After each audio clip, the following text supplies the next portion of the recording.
Louvado e exaltado seja o nosso bom Deus. Amém, queridos?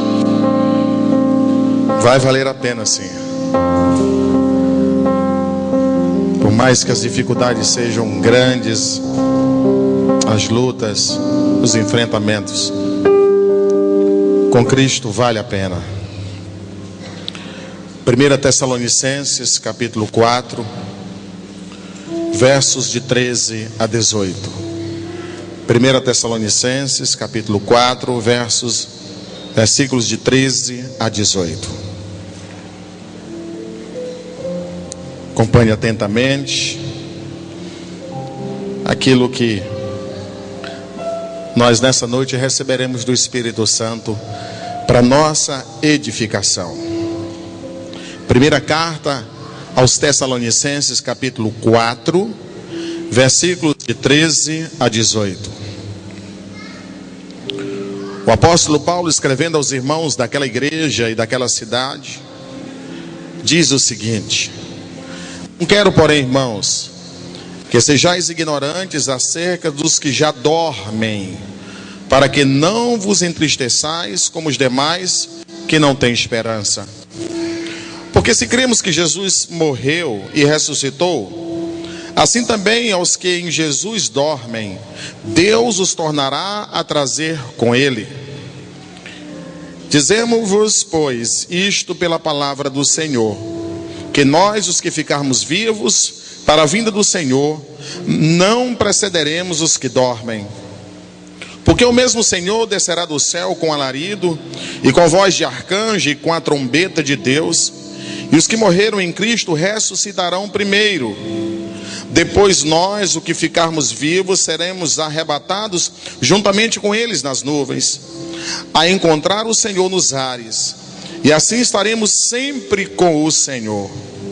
Portanto, consolai-vos uns aos outros com esta palavra. E o povo de Deus diz? E o povo de Deus diz? Glória a Deus. Curva a sua cabeça, meu querido, e fale com Deus nesse momento mais uma vez. Diga: Deus, meu coração está aqui, e eu preciso de uma palavra tua nessa noite. Esse pastor que está pregando não conhece minha vida tão bem, mas o Senhor conhece. Traz uma palavra, Senhor. Diga isso. Diga: Deus, tira do meu pensamento qualquer coisa que possa atrapalhar, que possa me dispersar, porque eu quero nesta noite me alimentar da tua palavra. Ó Deus, age, Senhor, sobre nós nesse momento e em nós, em nome de Jesus. Transforma cada letra, Senhor, do que acabamos de ler em algo vivo, no alimento dos céus. Ó Deus, toca-nos na nossa real necessidade. Que tão somente a tua vontade seja imperativa sobre nós neste momento. Que sejamos, ó Deus, tocados pelo teu Espírito Santo com poder, para a honra e glória do teu santo nome. Amém. Amém. Os fundamentos da esperança cristã. Nós queremos pensar nessa noite sobre isso, sobre os fundamentos da esperança do crente, do cristão. Pesquisas feitas indicam que o ser humano é capaz de suportar quase tudo quando a esperança está viva no seu coração. Uma pessoa é capaz de aguentar muita coisa enquanto ele tem esperança, porque esperança é energia para se viver. Quem não tem esperança, queridos, não tem força. É muito difícil alguém estar travando uma luta quando ela não tem esperança de que aquilo vai ser resolvido, de que ela conseguirá a vitória, de que ela vai superar. Paulo escreve essa carta aos irmãos tessalonicenses porque ele está sabendo de que alguns estão muito tristes, muito abatidos. Aqueles crentes daquela igreja estavam vendo alguns irmãos da fé morrer. Alguns estavam morrendo. E eles estavam tristes por causa dos mortos, por aqueles que morreram. Essa semana, na quinta-feira, faleceu um tio meu muito querido. E durante algum tempo eu morei com ele, em Imperatriz, na minha adolescência. 3 horas da manhã, chega aqueles telefonemas que pela madrugada, ninguém quer receber um telefonema de madrugada, irmãos. E aí meu pai dizendo, meu irmão faleceu e eu gostaria de ir lá. Eu disse, se o senhor quer ir, nós vamos lá. E rapidamente me troquei. Eu digo, Renildo, a viagem vai ser longa, eu vou para Dom Pedro, Imperatriz, mas vamos lá. Eu me troquei, chamei Paulo e nós fomos. Peguei meu pai e minha mãe, e levei, e fomos lá. E quando eu estava ali com ele estava falando, nós éramos 19 irmãos. Meu pai é o 19º de 19 irmãos. E ele olhando, foram morrendo, agora só tem 2. E a gente percebendo um sentimento assim de que os amigos da mesma idade dele, vai fazer 78 anos, ele diz, eu não conto mais a quantidade de velório de amigos que eu tinha, que eu já fui. Parece que o mundo vai ficando menor, vai batendo um sentimento, e eu não tenho uma idade dele, né? Tenho muito distante, mas eu entendi um pouco daquilo que ele estava falando. E eu fico imaginando os irmãos da igreja de Tessalônica dizendo, meu Deus, morreu mais um. E eles estão sofrendo por aquilo, irmãos. E o sofrimento em relação aos mortos é agravado por causa da ignorância. Na ignorância. No mundo grego e no mundo romano, nos dias de Paulo, era um mundo, em relação à morte, um mundo sem esperança. Eles não acreditavam na ressurreição. E em contraste com aquele mundo sem esperança, aquele mundo pagão que não acreditava numa nova vida, Paulo está cheio de esperança, da esperança em Cristo. E ele escreve esse texto para alegrar os irmãos, para dizer, vocês não têm motivos para estar desesperados, não. Vocês têm motivo para ter toda a esperança do mundo.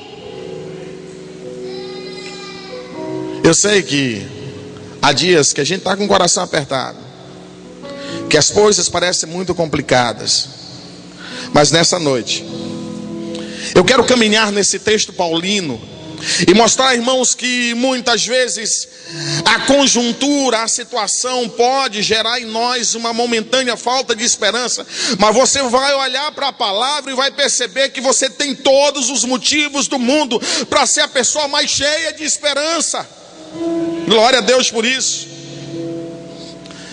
Paulo vai trazendo consolo àqueles irmãos e vai apresentando a eles os fundamentos da esperança cristã. Nas mais variadas cartas, dos diversos textos que Paulo escreve a várias igrejas, ele sempre faz questão de ressaltar que o crente, o cristão, ele tem esperança, e ele vai dizendo qual é a fonte da nossa esperança. Por que eu tenho esperança? Por que você tem esperança? Uma primeira coisa que Paulo fala, que é motivo da nossa esperança, de sermos esperançosos, é porque nós temos a palavra de Deus conosco. Amém, irmãos? Nós temos a palavra de Deus. As religiões, as ciências, a filosofia tem ao longo do tempo especulado sobre o destino dos que morrem, sobre o destino das almas, sobre o destino a cada ser humano depois da morte. E é muito debate, é muita especulação. Paulo chega para os irmãos e diz, ei, vocês não precisam mais especular acerca disso, vocês não precisam mais debater acerca dessas coisas. Paulo resolve o problema dizendo, vocês têm a revelação de Deus, vocês têm a palavra viva. A palavra de Deus, ela é final, ela é conclusiva, ela é absoluta, ela é cabal. E no versículo 15, na parte A, ele diz, dizemos isto pela palavra do Senhor. A Bíblia é a autoridade final, irmãos. E nós temos a autoridade final, a palavra final. O Senhor nos dá segurança, nos dá conforto que precisamos através da sua palavra. Meu irmão, você pode estudar muita coisa e ter acesso a muito conhecimento humano, mas nada que o homem diga é tão profundo em seu alcance quanto a palavra do Senhor. Quando você tem necessidade, você tem que sim buscar o auxílio de pessoas que estudaram mais, que se especializaram, que se aprofundaram no ensinamento, no conhecimento, irmãos. Mas saiba, acerca da minha vida, da tua vida, do meu futuro, do teu futuro, a verdade plena está nas Escrituras, na palavra do Senhor. E o Senhor deixou isso para nós. É prova do seu amor, é o fundamento da nossa esperança. Eu tenho a Bíblia. Em Colossenses 3,16, Paulo diz: a palavra de Cristo habite em vós abundantemente em toda a sabedoria, ensinando-vos, admoestando-vos uns aos outros com salmos, hinos e cânticos espirituais, cantando ao Senhor com graça em vosso coração. Que essa palavra possa habitar em nós, que ela possa abundar em nós, que ela possa transbordar em nós, porque essa palavra é fundamento da nossa esperança. A vida do cristão, deve ser alicerçada na palavra do Senhor. Você pode ir amanhã no médico, fazer um exame, e os equipamentos mais sofisticados trazer para você uma notícia muito triste, muito ruim, e você deve respeitar sim aquele conhecimento. Mas saiba que na minha vida, na tua vida, a palavra final é a palavra de Deus, queridos. E nós temos esta palavra conosco, ao nosso inteiro dispor. Mas Paulo diz mais. Sabe por quê que o cristão, que o crente deve ter a sua esperança renovada? Porque Cristo Jesus voltará, e voltará para nos buscar. Jesus voltará, irmãos. No versículo 16, Paulo diz: porque o mesmo Senhor descerá do céu com alarido e com voz de arcanjo e com trombeta de Deus. Jesus vai voltar. E sabe por que Jesus vai voltar a esse mundo? Por amor a mim, por amor a você, por amor à sua igreja. Jesus vai voltar, e isso renova a minha alegria. Quem andava ontem à noite por essa cidade ficava muito triste com a situação caótica da nossa cidade, com a tristeza estampada no rosto das pessoas, com medo. E muita gente diz: olha, está difícil, está muito difícil. Alguns já falam de maneira cética, sem esperança alguma, irmãos.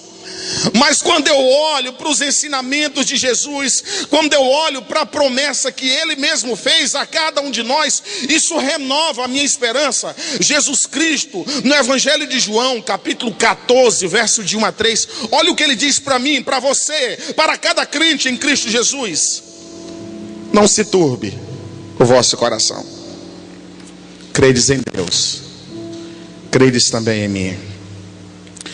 Na casa do meu pai há muitas moradas. Se não fosse assim, eu vou-lhe teria dito: eu vou preparar-vos lugar.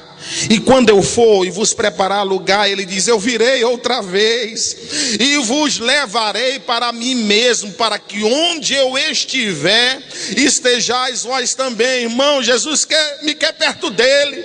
Eu não tenho que temer, eu não tenho que entrar em desespero, porque eu vou estar com ele. Ele voltará para me buscar.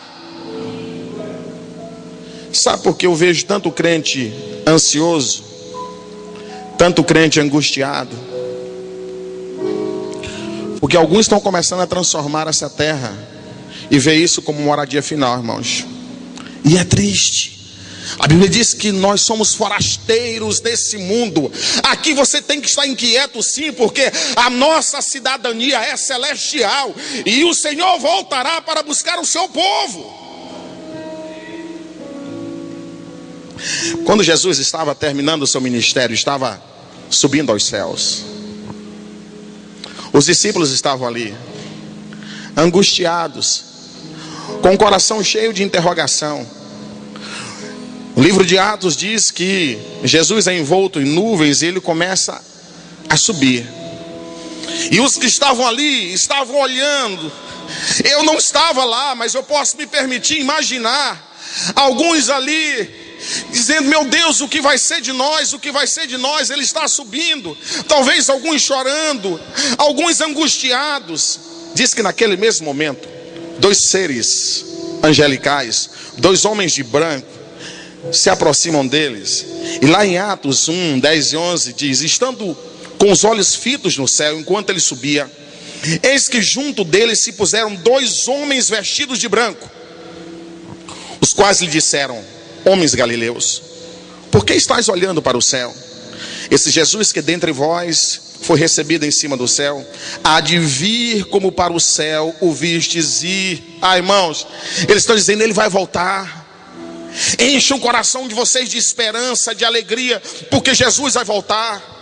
Eu lamento muito porque algumas lideranças evangélicas, porque em algumas igrejas já não se fala mais acerca disso, já não se prega mais acerca disso, e as pessoas estão o tempo todo voltado para olhar para essa vida terrena, como tudo se esgotasse aqui. O nosso Senhor, o autor e consumador da nossa fé, vai voltar, queridos. Jesus vai voltar, tão certo como vivemos. Jesus vai voltar a esse mundo, e isso alegra o nosso coração. Paulo, quando fala da segunda vida de Cristo, ele está dizendo: será pessoal, será visível, será audível, será poderosa, será gloriosa a vinda de Cristo. Jesus voltará como um vencedor. Mas mais, quando eu analiso os escritos de Paulo e eu vejo ele expondo as bases, os fundamentos da nossa fé, irmãos, Paulo está mostrando que eu devo ser esperançoso, que você deve ter esperança, porque nós ressuscitaremos. Quando eu olho, muitos estão desesperados com medo da morte. A morte não terá vitória sobre o que serve a Cristo. Você não ficará preso eternamente numa sepultura.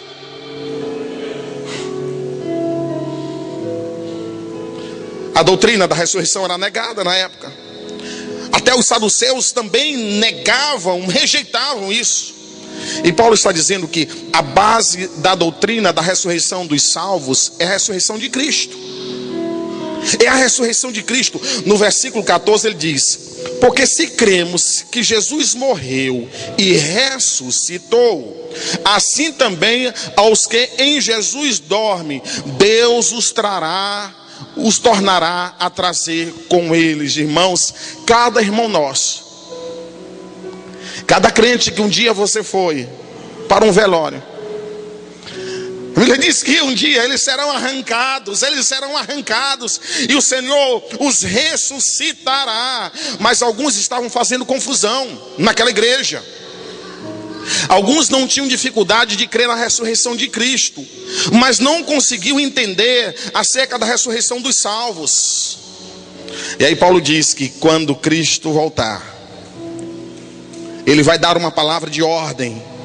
E ao dar aquela palavra, os mortos ressuscitarão. E no versículo 16 ele diz: e os que morreram em Cristo ressuscitarão primeiro. Ele está dizendo: uma trombeta vai tocar, vai soar, e ao tocar daquela trombeta, os mortos começarão a ressuscitar.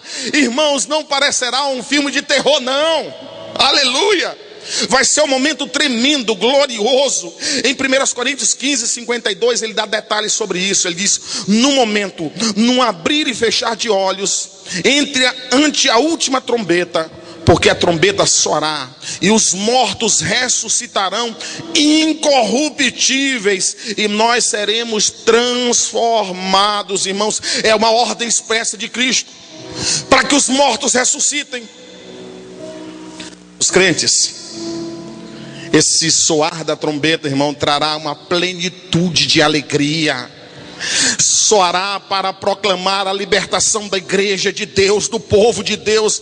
Cristo virá para nos libertar desse mundo e para julgar esse mundo, e isso não pode entristecer o nosso coração. A Bíblia diz que após a ressurreição, irmãos, eu, você, aquele que é salvo em Cristo Jesus, receberá um novo corpo. E esse corpo, ele é um corpo glorificado.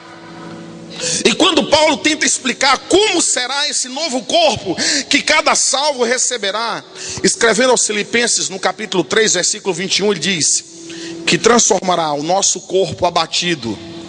Talvez você essa semana tenha adoecido, esse corpo tenha ficado com feridas, com marcas, com hematoma, você tenha ficado debilitado, mas ele diz: transformará o nosso corpo abatido para ser conforme o seu corpo glorioso, segundo o seu eficaz poder de sujeitar também a si todas as coisas.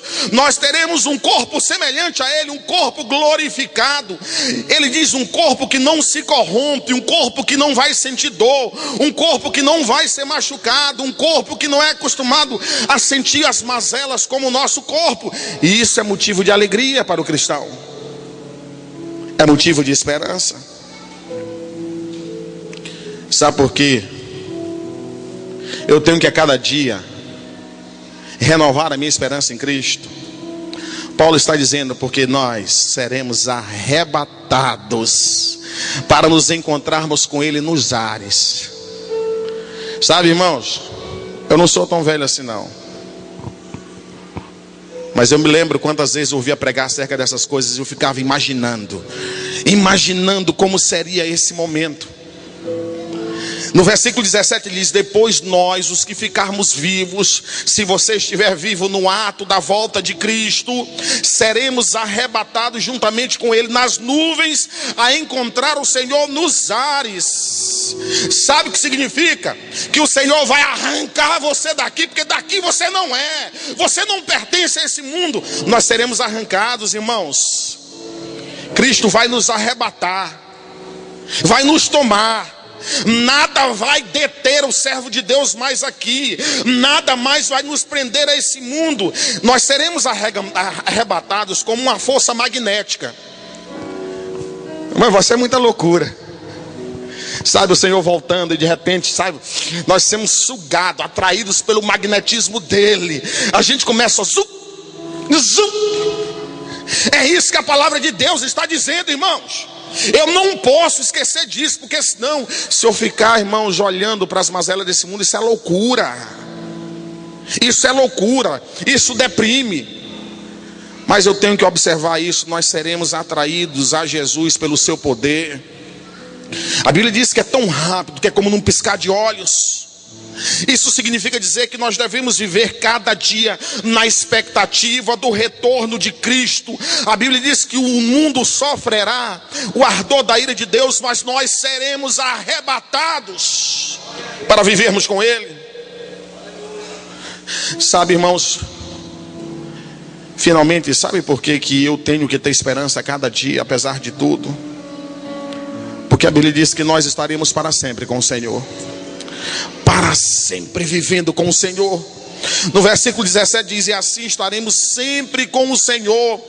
Esse encontro, irmãos, vai ser apoteótico. Essa festa será glorioso. Nós seremos, irmãos, nós estaremos eternamente com o Senhor. E a Bíblia mostra que esse vai ser o momento da recompensa. Quantas coisas alguns de nós não já ouvimos por amor do Evangelho. Quantas perseguições, quanto preconceito, quanta discriminação, quantos maus tratos. E irmãos, um texto em Apocalipse 21:4, que é amor vivo de Deus por nós, diz: e Deus limpará de seus olhos toda lágrima. Você não vai ter mais motivo para chorar, meu querido. Ah, pastor, quantas noites eu chorei por ser incompreendido, por não ser amado, por ser rejeitado, por ser desprezado. Você sabe que é Deus colocar você no colo e dizer: meu filho, você não vai ter mais motivo para chorar não. Eternamente comigo, o Senhor vai sarar os nossos sentimentos. E aí diz mais: não haverá mais morte, ninguém vai ficar mais sobressaltado, o pai não vai ficar preocupado mais com a saúde do filho, Nós não ficaremos mais temerosos com essas coisas, irmãos. E diz: nem pranto, não vai mais haver motivo de desespero. Não vai, queridos, nem clamor, nem dor, porque já as primeiras coisas são passadas. Isso não fará mais parte da nossa história. O Senhor nos transformou, o Senhor nos levou para junto dele. Aleluia. Nós temos que glorificar a Deus por isso. Sabe, irmãos, uma das marcas do verdadeiro cristão é a sua expectativa pela segunda vinda de Cristo. É uma marca.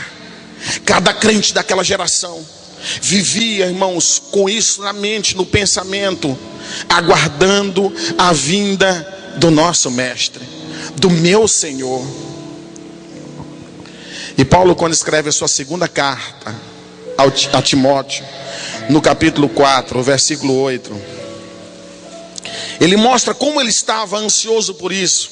E ele diz para Timóteo o seguinte: desde agora a coroa da justiça me está aguardando, a qual o Senhor, justo juiz, me dará naquele dia, e não somente a mim, mas a todos os que amarem a sua vinda. Glória a Deus. Paulo dizia: Timóteo, eu estou pronto, meu filho. Eu estou pronto para aguardar o momento com o Senhor, para o momento que a minha coroa vai ser entregue, irmãos.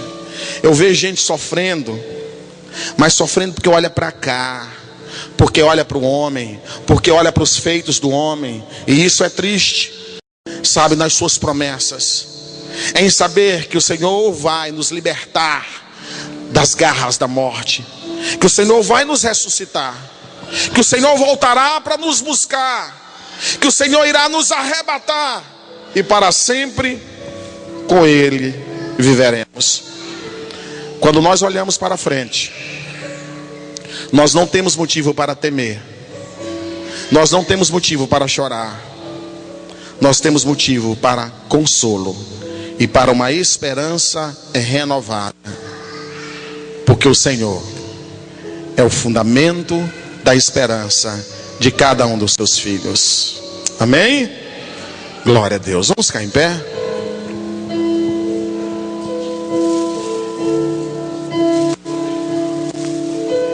Glória a Deus. Eu quero que você entenda uma coisa. A Bíblia diz que a vinda de Cristo marcará o fim das oportunidades. O fim das oportunidades.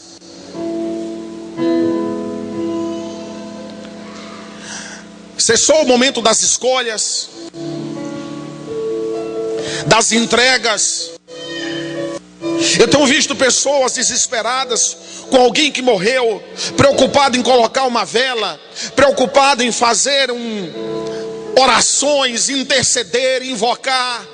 Queridos, a Bíblia diz que enquanto nós temos vida, enquanto o Senhor não voltar, desde o momento que o Senhor surgir nas nuvens, não haverá mais oportunidade de conversão, não haverá mais oportunidade de reconciliação, porque esse tempo já se passou. A vinda de Cristo é absolutamente decisiva. Ele não vem mais para converter ninguém, Ele não vem mais para orientar ninguém. A Bíblia diz que Ele vem para levar a sua igreja e julgar esse mundo. Hoje é o tempo de mudar, hoje é o tempo de aceitar, hoje é o tempo de reconciliar, hoje é o tempo do encontro com o Senhor. Curva a sua cabeça e vamos orar. Muitos estão achando ou crendo em promessas erradas. Alguns estão achando que depois da morte poderão fazer novas escolhas, que irão contar com a benevolência, com o amor, com a misericórdia infindável do Senhor. Essa misericórdia ela existe, mas ela está disponível a nós nesse momento. O amor de Deus, a mão de Deus está estendida para cada homem nesse momento. Esse é o momento de nós nos arrependermos, de nós mudarmos a nossa atitude, de nós entregarmos a nossa vida e o coração para o Senhor. Hoje é o dia de aceitarmos a Cristo.